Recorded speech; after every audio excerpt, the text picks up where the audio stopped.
জানুয়ারি মাসের পরে একটা মিটিং করতে দেবো না আমি ভাঙড়ে। যেখানে মিটিং করবে মঞ্চ ফঞ্চ ভেঙে গুড়িয়ে দেবো। তারা যদি এস্টেট তৈরি করে এস্টেট ভাঙার চেষ্টা করে, তাহলে মানুষ হাত পা গুটকে বসে থাকবে না, তার মতন তার ব্যবস্থা নেবে। যার ফুরফুরা শরীফে 10 পয়সা দাম নেই, সে ভাঙড়ের মুসলিমদেরকে ভাঙিয়ে আর বিজেপিকে সুবিধা করে দেবে, এ কখনো আমরা হতে দেবো না। আমরা ভাঙড়বাসী সবাই তো জানি যে উনি শওকত মোল্লার হাত ধরে টিএমসির একজন হারমাত বাহিনীর একটা লিডার তৈরি হয়েছে। ওরে একটা মিটিং মিছিল ভাঙড়ে করতে দেবো না আমি, আমি দায়িত্ব সহকারে বলছি। কালকে সাধারণ মানুষের হাতে মার খেয়েছে, সেটা তাতে হয়নি, এখন বলছে এস্টেট করতে দেবো না। আসলে মেন কথা হচ্ছে মাথার ওপরে নটোরিয়াস ক্রিমিনালের হাত দিয়ে রেখেছে, তো ভাবছি আমি অনেক দূরে উঠছি। আইএসএফ কি আইএসএফ আছে ভাঙড়ে? আর 200-300 কর্মী মিলে ঘুরঘুর ঘুরঘুর করছে, ওদের কিচ্ছু নেই। যে রফিকুল কংগ্রেসের লিডার, আমরা ভাঙড়বাসী সবাই তো জানি যে উনি শওকত মোল্লার হাত ধরে টিএমসির একজন হারমাত বাহিনীর একটা লিডার তৈরি হয়েছে। তা মানুষের ওপরে যখন অত্যাচার করবে, মানুষের ওপরে চর্চা করবে, তখন তো মাত্র তাকে খেতেই হবে।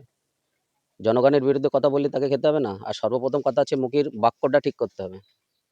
মানুষের যদি আমি গালাগালি খেস্তাখিস্তি করি, মোটে কুৎসিত ভাষায় গালাগালি করি, তাহলে মানুষ তো ছেড়ে দেবে না। মানুষ তাকে তো মোটে সেবিকে তার মতো তার পানিশমেন্ট তৈরি করবে।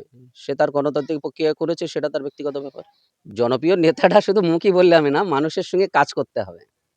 আর জনপ্রিয় নেতাটা কোন সূত্রে সেটা আমার জানা নেই, সেটা ভাবিকে জিজ্ঞাসা করলে জানা যাবে।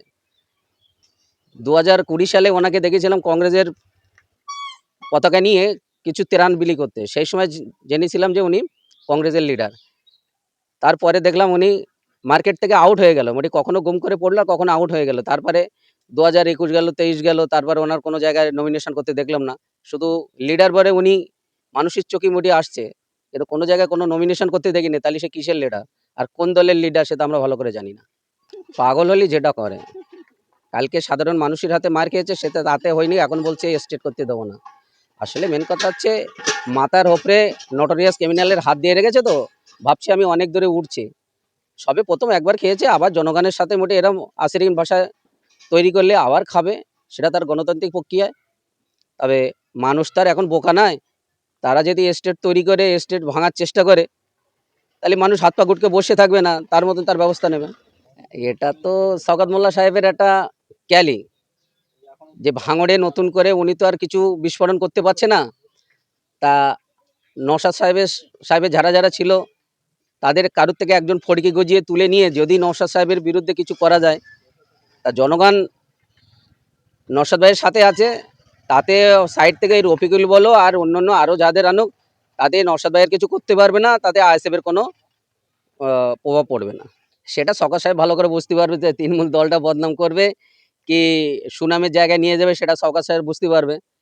কেন, আমি দেখেছিলাম আমাদের চালতেবাড়ি অঞ্চলের একজন নেত্রী, মহিলা নেত্রী, তানার বিরুদ্ধে যখন গালাগালি করে, মানে কুৎসিত ভাষায়, সে ভাষা শোনার মতো না। তখনই বোঝা গেছে এর মিলিটারির কোনো প্রবলেম আছে, নাহলে এই ধরনের ভাষা প্রুফ করতে পারে না। আর বারে বারে উনি ওই শওকত সাহেবের নামই নিচ্ছে, তাহলে বোঝা যাচ্ছে মোটামুটি একই রাস্তায় হাঁটছে। শওকত সাহেবেরও মেন্টালি প্রবলেম হয়ে গেছে, আর এসআইডি রফিকুলের মেন্টালি প্রবলেম হচ্ছে। শাসক দলের হাত রয়েছে মাথার উপরে, তার জন্য এই ধরনের কথাবার্তা বলে পার পাচ্ছে।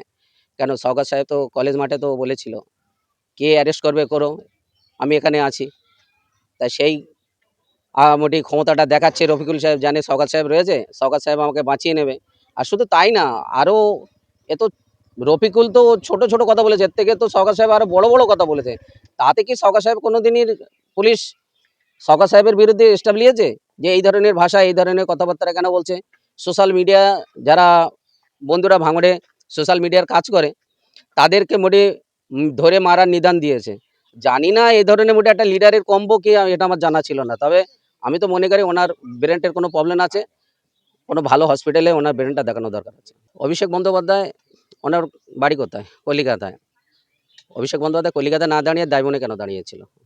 উনি তো কলিকাতায় দাঁড়িয়ে জিতে তারপর ডায়মন্ডে যেতে পারতো। তো কলিকাতা না দাঁড়িয়ে ডায়মন্ডে গিয়েছে, জেতা জায়গায় উনি সেখানে ফের আবার ভালো করে একটা জায়গা তৈরি করে নিয়ে এখন বড় বড় লিডারের ভাম দেখাচ্ছে। তা যার যেখানে প্রভাব আছে সে সেখানে থাকবে, সেই সেই জায়গায় কাজ করবে। এটা হচ্ছে জায়গা দখলের লড়াই, এটা নিজেদের খাবার ব্যাপার আছে। যেমন 2021 সালে নওশাদ ভাইজান আমাদের ভাঙড় থেকে আইএসএফ দল থেকে জিতেছে, তখন জেতার পর থেকে দেখছে টিএমসি দলের যারা ব্লক নেত্রীরা বলো, অঞ্চল নেত্রীরা বলো, তাতে সেই খাওয়ার জায়গাটা চলে যাচ্ছে, চলে গিয়েছে। সেই জায়গাটা ফিরে পাওয়ার জন্য যা কিছু করার দরকার ওরা সবকিছু করতে পারে। এটা তো ভাববার বিষয় যে কাঁটা দিয়ে কাঁটা তোলার চেষ্টা করছে। এটা একটা মুসলিম মেজরিটি এলাকা। আর জানতে পারছি এখানে মুসলিম এই শওকত মোল্লা সাহেবের মতন নটোরিয়াস ক্রিমিনাল না দিলে এখানে দখল করতে পারবে না, তার জন্য ওনাকে পাঠানো। তা আমরা ভাববো আমরা এই সকল ধরনের আমরা ভয় পাই না। আমরা গণতান্ত্রিক প্রক্রিয়ায় আমরা সামনে মাঠে ময়দানে থাকবো। আমরা যেখানে যে সমস্যা হবে সেটা আমাদের হাতে ধরতে এখন ৭ খানা পুলিশ স্টেশন আছে। পুলিশের সঙ্গে আমরা যোগাযোগ করব। তাদের সঙ্গে আমাদের কথা হবে। যদি কোনো কর্মকাণ্ড থাকে তাদের সঙ্গে আমরা শেয়ার করব এই কর্মকাণ্ড হচ্ছে। কিন্তু আমরা কোনোদিন আইনকে হাতে তুলে নেব না। এটা আমাদের নিজস্ব ব্যক্তিগত মতামত। তবা হুজুর পীর সাহেবজাদা পীর সাহেবও বলা যায়। ওনার জুতো আমরা মাথায় নিয়ে চলি। আমরা বহুদিন ধরে দেখছি শওকত মোল্লা সাহেবের সাথে ওনার একটা ভালো সুসম্পর্ক ছিল। কেন এই সুসম্পর্কটা নষ্ট হয়েছে সেটা আমরা বলতে পারবো না। তবে আমার এটা ভিতরে আমার মনের ইচ্ছা, ভিতরের ইচ্ছা যে তবা হুজুর সাহেবের সাথে শওকত মোল্লা সাহেবের কোনো কথার একটা কোনো বোঝাপড়ার একটা ব্যাপার আছে। না হলে এই ধরনের কথাবার্তা বলবে না। আর যে কথাটা বলছেন যে পুলিশের ড্রেস নিয়ে এগোচ্ছে, সেটা তবা হুজুর হয়তো ভালো করে জেনেছে শুনেছে তাহলেই সে এই কথাটা বলেছে। না জানলে বা বলবে বা কেন এই ধরনের কথাগুলো? কেন আমরা তো ২০২৩ সালে আমরা দেখেছি যে কাশীপুর থানায় যতটা না পুলিশ ছিল তার থেকে দ্বিগুণ পুলিশ গ্রামে ঘোরাফেরা করতে দেখেছি। এটা আমাদেরও ধারণা থাকলে থাকতে পারে, ওনাদের কাছে ড্রেস তৈরি করা, অস্বীকারের কোনো জায়গা নেই। মনের মানুষের কথা মনের মানুষই জানতে পারে।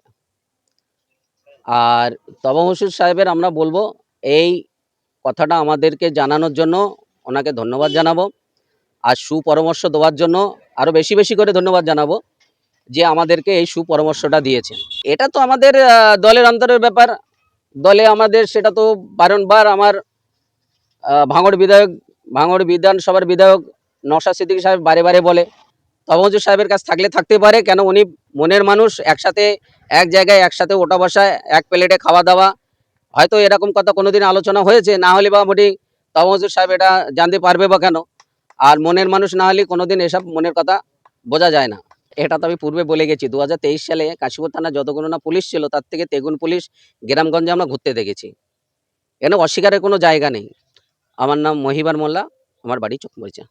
তোয়া চাচা যান ঠিকই কথা বলেছেন। তার কারণ আমরা যখন ২০২৩ সালে পঞ্চায়েত ভোট নমিনেশন থেকে শুরু করে গণনা হয় এবং গণনার পরেও আমরা যে পুলিশি অত্যাচার ভাঙড়বাসী আমরা দেখেছি, সেই পুলিশি অত্যাচার শুধু পুলিশি অত্যাচার ছিল না, পুলিশের সঙ্গে পুলিশের ড্রেসধারী বিভিন্ন মোস্তান বাহিনী তারা ছিল, তাদের পায়ের চটি পরে আসতো। উনি যে কথা বলেছেন একথা আমরাও ভাঙড়বাসী হিসাবে ওনাকে ধন্যবাদ জানাবো। তারা তিনি এত পরে বুঝতে পেরেছেন, এটাই সব থেকে বড় ধন্যবাদ। যাক, ওনাকে ধন্যবাদ দিই এবং ভাঙড়বাসী হিসাবে আমরা যাতে সজাগ থাকি। আগামীতে প্রতিটা গ্রামে যখন পুলিশ পাহারায় আসবে, কারুর বাড়ি যখন আসবে, তারা প্রত্যেকেই পুলিশের আইডি প্রুফটা যেন সংগ্রহ দেখে তবে কিন্তু তারা এন্ট্রি করে।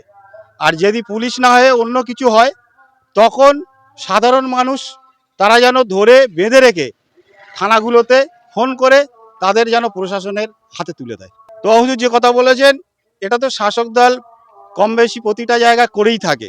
তার কারণ পুলিশ যে সংখ্যা আছে রাজ্যে, সেই সংখ্যাটা কিন্তু সীমিত।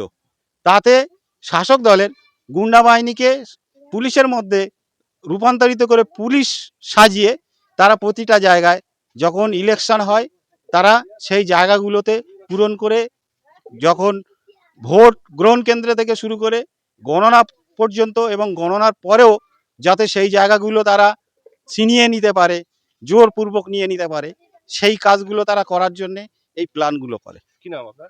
আমার নাম এমডি শরীফুল মল্লিক।